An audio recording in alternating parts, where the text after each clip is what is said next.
What can you learn from other photographers' camera settings? In our Facebook group, we asked people to post their camera settings, but we have many people say that is useless information.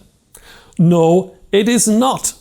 I'm Wolf Amri, and in this video I will tell you how you can improve your own photography looking at other people's camera settings, and also how to read your own camera settings out of your image files.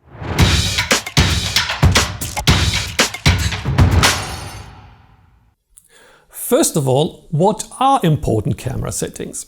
If you have watched our photography course, you should know, but just to make sure you all know, settings that are important are aperture, shutter speed, ISO, focal length, and sometimes the camera that was used to take the photograph. Now, how can you learn from any of these? To start, let me tell you what you cannot learn. You cannot take all of these settings and copy them to achieve the same look. That will not work because photography is all about light, and you hardly ever have the same light in two scenarios, being it the brightness of the light but also the direction. And since your camera settings are a reaction to available light, you cannot use all the camera settings and expect the same results. But you can look at the camera settings individually and use them to your advantage. Let's start with shutter speed. Imagine you want to photograph your dog running towards you. You see that somebody took an image with the same focal length your lens has, and it created a super sharp and crisp image. Then you see another image of a running dog with a slightly slower shutter speed and some slight motion blur, or even a much slower one with a lot of blur. You know that shutter speed is responsible for freezing motion, so if you use the shutter speed the photographer with a sharp image used, it is highly likely that you will get an image that is sharp. You may have to fine-tune on location, but you know where to start. Are there other factors for freezing motion of a subject? Yes, there are, but they are nowhere near as important as shutter speed is. Next example, you want to photograph a portrait. You like to have a beautiful blurred background and you see a beautiful image with just that creamy look you're going for. You can see the lens the photographer used, and you can also see the aperture. And knowing that these two are very important for blurring the background, you can set the same aperture and use a similar focal length to have a great point to start. Talking about background blur, the next video coming up is about the 5 factors of background blur, so make sure to hit that subscribe button and the notification bell to not miss it. Okay, we have been talking about portraits. Imagine you're looking for a new lens and you're not sure what difference a prime lens with an aperture of f1.8 would make to your images compared to the kit lens. Nothing's easier than that. Find an image shot with that particular lens, for example the famous and very affordable Nifty 50 that was shot with f1.8, and compare it to the results you can get with your lens. And then you can decide whether the difference is what you are looking for. One more example. You like to get into Milky Way photography, you want to upgrade your camera and are not sure if a crop sensor camera you're looking at will give you the performance you're looking for. Well, have a look at how the cameras within your budget perform in this regard by searching for images shot with that camera at high ISO levels, particularly night sky shots.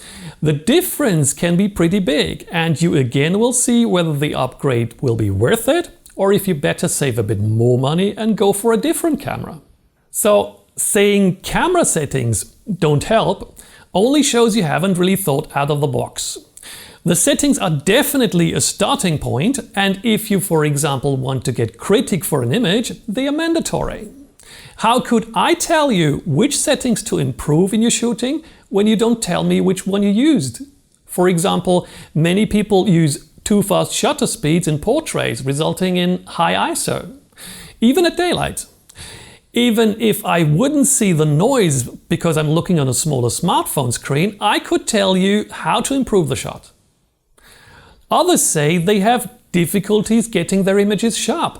Not always is a question of focus, but it could be motion blur due to slow shutter speed, or a too shallow depth due to a low aperture number.